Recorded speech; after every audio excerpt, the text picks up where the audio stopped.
So I want you to share this story with anyone who defends cops, people who support firearms, people who are pro-Second Amendment, and especially with people who are pro-Second Amendment who also defends cops, because this story is going to place those people in a very awkward position depending on how they view American police.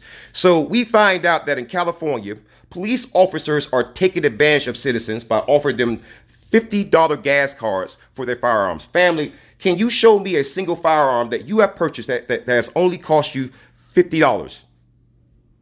Those firearms usually cost hundreds, thousands, and in some cases, tens of thousands of dollars.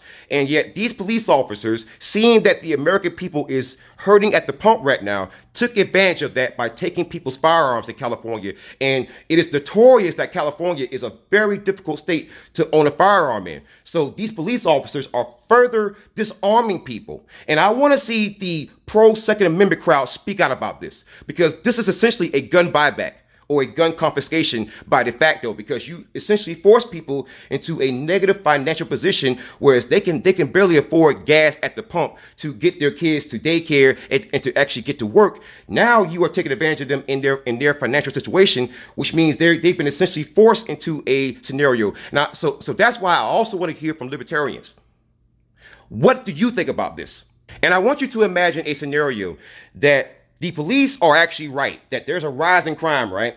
But having citizens who own firearms actually reduces crime, which is what people who are pro-Second Amendment and people who also defend cops also usually say, right?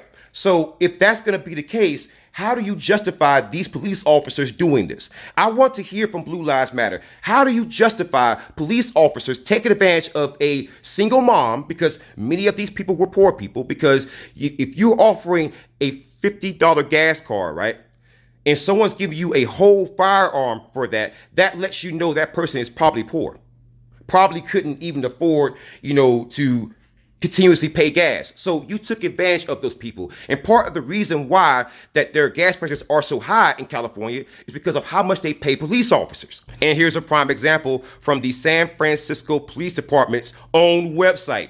Their officers start off with over $92,000 a year, and they could potentially make, starting out, $139,000. Now that is rare, but it can happen still. So that's why people are paying such high gas prices in California. And that's what makes this story so sinister. You are disarming people by making it too expensive to live, and then you take advantage of that.